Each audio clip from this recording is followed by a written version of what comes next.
All right. Sid, you may want to listen into this company now. Actually, this is the first of the three hospitals that we're speaking with today. So Yatharth Hospitals is what we're talking about. We'll speak with Max Healthcare later, and then Fortis a little later in the program as well. So Yatharth, of course, is a hospital company based in North India.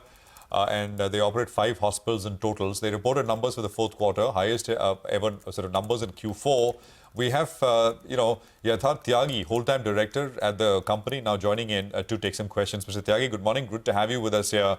Thanks very much for your time. Prashant this side. So numbers are super strong, right? Revenues are up 30%, EBITDA is up 35%, margins are up 100 basis points. This is, of course, for the full year. Your presentation notes the CAGR rate of growth from the time of inception. And especially over the last few years, you've maintained this 30% kind of growth rate. Could you put out numbers for FY25 if you do have a sort of guidance in mind for revenues and EBITDA? Hi, good morning.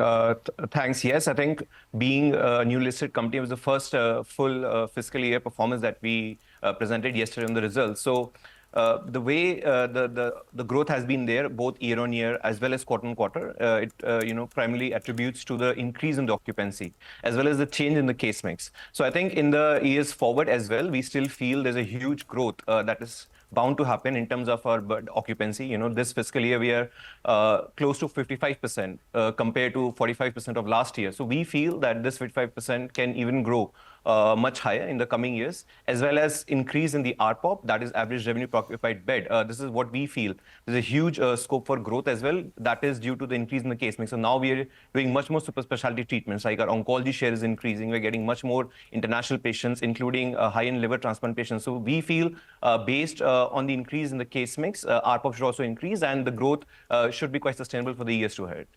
So 55% occupancy, where will this be, according to you? I mean, you can see how this is moving by the end of FY25 or the middle of FY25. Where do you see this moving realistically? And on average revenue per bed, if you can give us a sense, it's, I think, about 29,000 rupees now.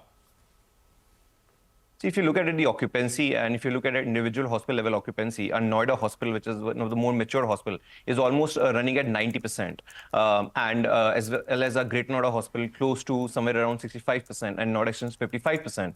So we feel that, especially in the newer hospitals, that is Noida Extension, as well as Jhansi Orchha, this occupancy in Noida Extension, which is today close to 50%, this can easily go, 60-65% in a year and a half. So that is for the newer hospitals. And of course, as the newer hospitals are growing at much faster occupancy rate, overall at the consolidated level, occupancy is bound to increase because of that.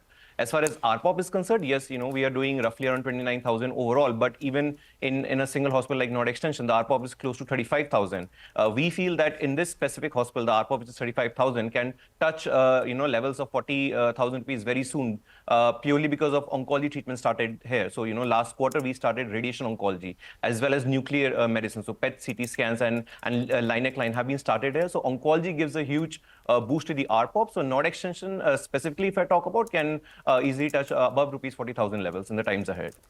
Okay, so the Noida Extension Hospital can touch 40,000 rupees. And what would this mean for the average ARPOBs in FY25? I'm also asking because overall your international patients have also gone up, right? So how much can that revenue grow, and how much would that lead to an increase in the ARPOB in FY25?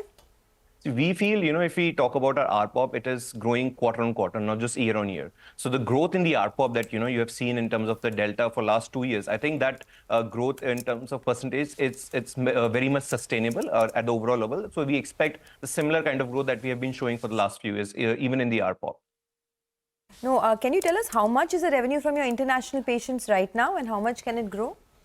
See, international patients is contributing to, single digit in terms of percentage when it comes to the overall. But if we talk about, a transplant program, so let's say kidney transplant, we have done around 150 kidney transplants in last 1.5 year. So here, across 90% of the kidney transplant are happening for international patients. Similarly, when it comes to bone marrow transplant and liver transplants. So basically, a transplant program is where we're getting a share of 80 to 90% of international patients. And as the volume of of these transplants increase, the overall contribution in terms of international patients should touch double digit in terms of overall revenue contribution is concerned.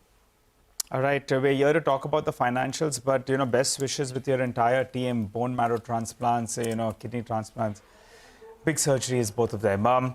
Give us a few more details though on that Ram Raja Hospital. There was a directive that came in there, and then you've got a stay. So what is the current status on this particular hospital in MP?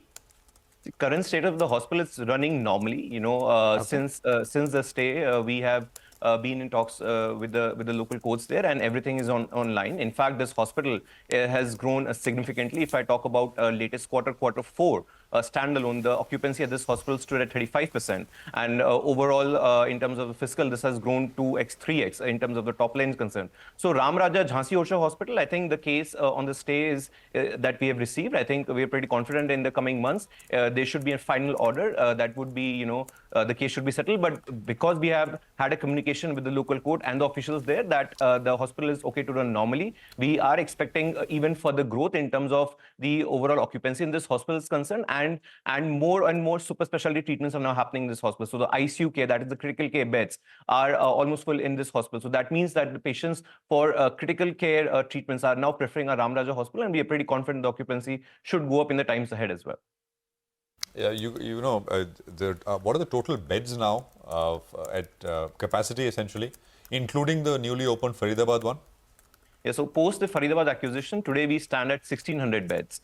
And, the rough estimation is that in next 2.5 to 3 years, we should be doubling this bed capacity. So reaching somewhere around 3,000 beds. That is the plan. We are expanding our existing hospitals, both our Greater Noida and Noida Extension. We are adding 450 beds there. That is brownfield expansion, as well as there are few more acquisitions that are in the pipeline, primarily in the North India region, focusing on Uttar Pradesh, Delhi NCR, MP. So bed capacity should be doubling in 2.5 to 3 years. That's our guidance for the bed capacity.